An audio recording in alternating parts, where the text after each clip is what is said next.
Hey everyone, and thanks for jumping back into the Macroverse. Today, we're going to talk about inflation, or specifically discuss the last CPI report. If you guys like the content, make sure you subscribe to the channel, give the video a thumbs up, and check out the sale on Into the Cryptoverse Premium at intothecryptoverse.com. Let's go ahead and jump in. So I want to provide an update on the CPI report. I do tend to do that after we get it, just so we are aware of where inflation is.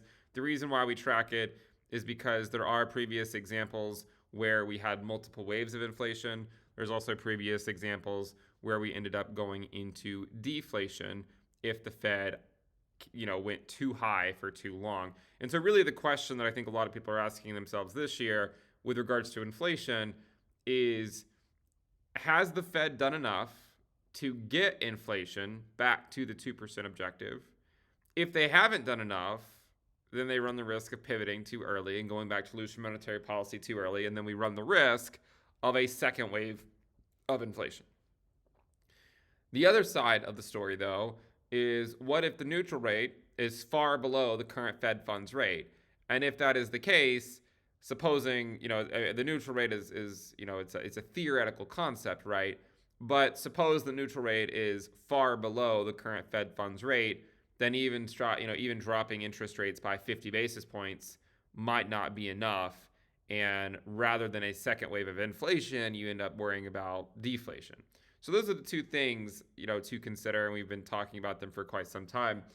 The inflation year over year actually went up this past month, right? You can see it increased from about 3.1% up to about 3.3%.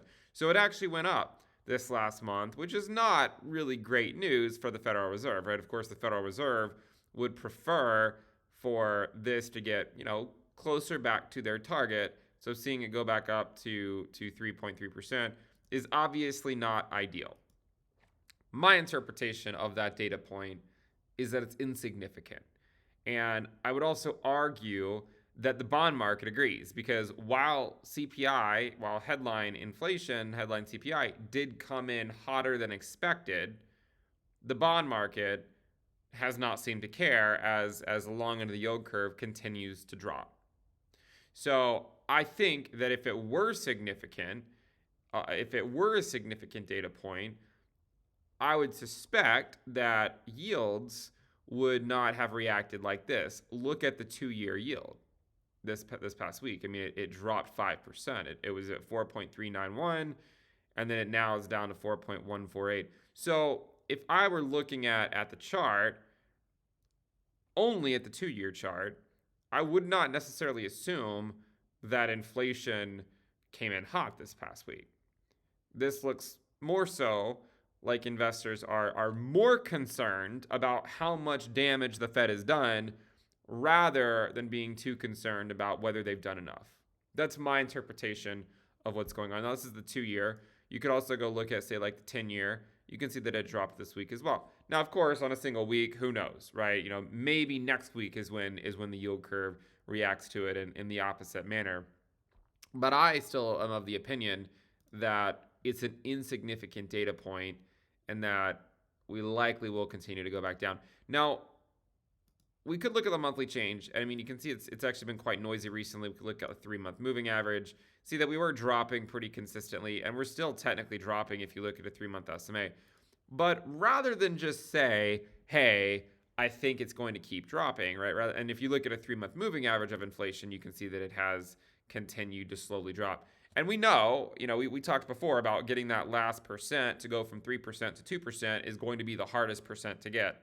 But rather than just say, hey, I think it's going to go down, let's actually understand why it is likely going to continue to go down. And to do that, I think we need to break inflation down by category. So if you look at it by category, what you'll see, we have all these different categories, right? So this is headline inflation. And yet this is essentially what we just looked at, right? You can see it's back up to 3.3%. But why is it still 3.3%? Because you have some categories that are very low. Food and beverages is still somewhat elevated, but it is getting closer to their 2% objective. It's currently at 2.71%. So food and beverage inflation is almost to where they want it, right? About 2% or so. Housing This is something that I've said should help continue to push inflation down as the months go on, because housing is very much a lagging indicator. And you can see that it actually dropped from 5.2% down to 4.8%, right? So 0.4 drop in a single month. If you look at the monthly change, you can see that, and let's take an average of it, 3-month moving average, housing inflation has been slowly going down. That does not mean deflation. It just means you have disinflation, meaning the rate at which inflation, the pace of it is dropping, right? So rather than going up, say 8%, 7 or 8% in a year, now it's only going up 5% or 4%, right? So that's why it's important to look at this, is because look, it has been dropping, and this is a pretty big drop. And I suspect that it will continue to drop like that. If you look at prior periods of inflation, you can see that housing is very much a lagging indicator. Compare it, say, to food and beverages, right? So if you look at food and beverages, you can see how it tops out a lot sooner than housing does. But housing continues to plummet well after food and beverages has already come back down. You can also see that once it starts to plummet, it can go pretty quickly, right? I mean, it can drop pretty quickly, all things considered. So I still think that housing inflation will continue to drop. You can see this cycle, food and beverage inflation topped out first, then housing. Because housing is lagging, I think it's going to continue to provide a headwind for CPI.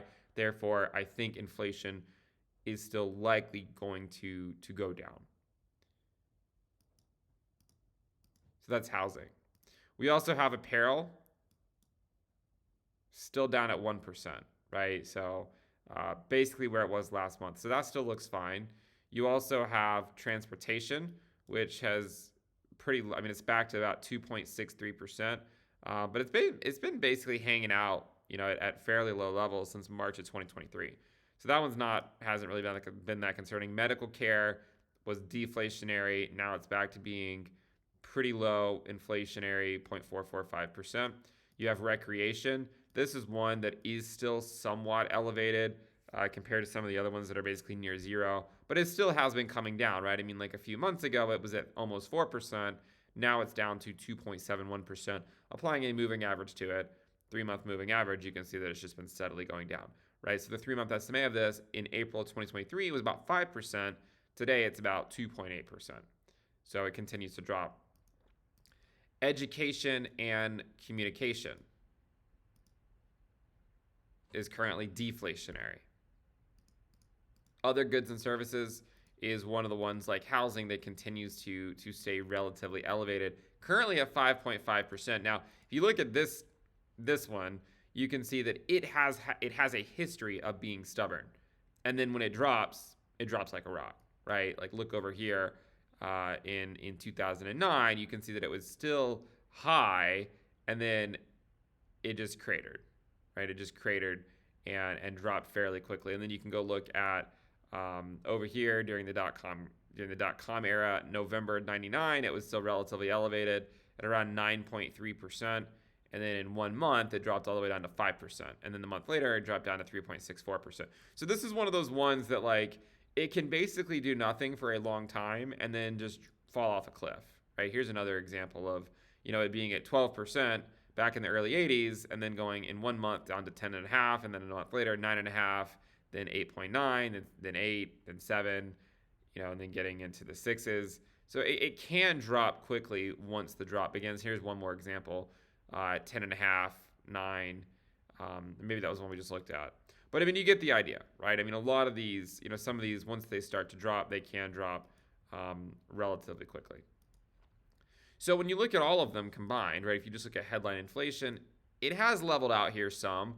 And I'm not saying that it can't remain at 3% for a while longer. What I am saying, though, is I think it's more likely to continue to go down than up.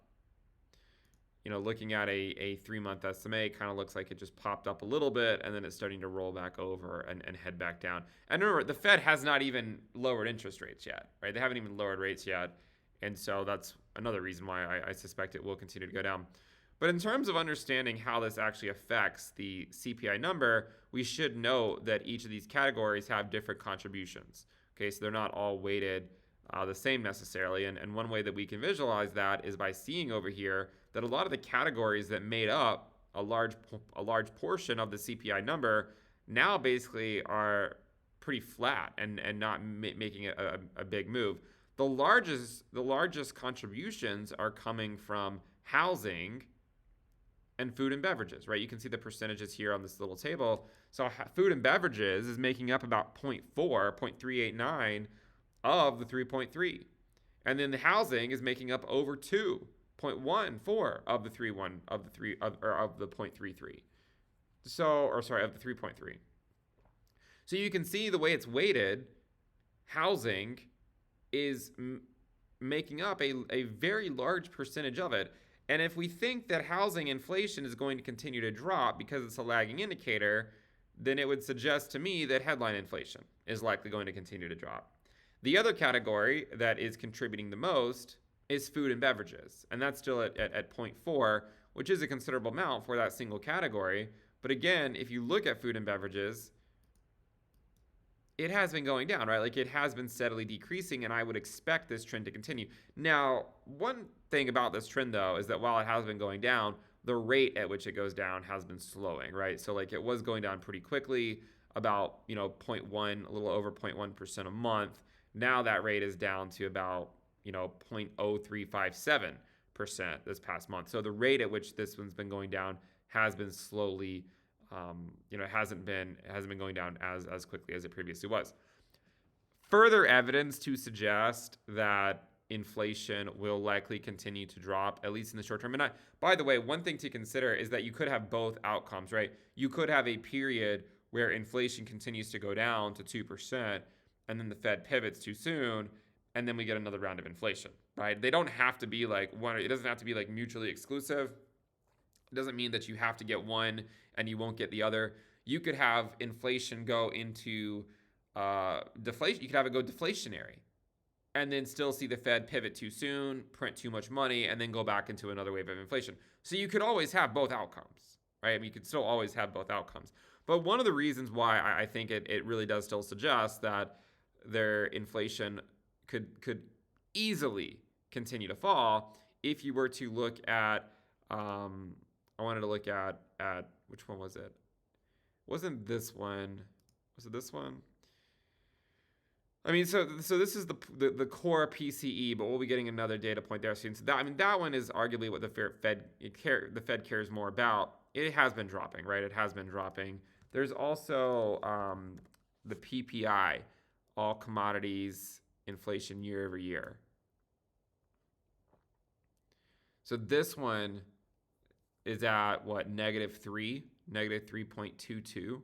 So that one is still relatively low. And then if we look at the all commodities here, right? Let me just take the year-over-year percentage change, you can see. I mean, percentage change, right? But I mean, this is just another way of looking at the same chart. But you can see that it has been negative since March of 2023. So I still think that certainly a better chance that it continues to sort of slowly go down than to go up too much more. But of course, we'll have to wait and see if that's true.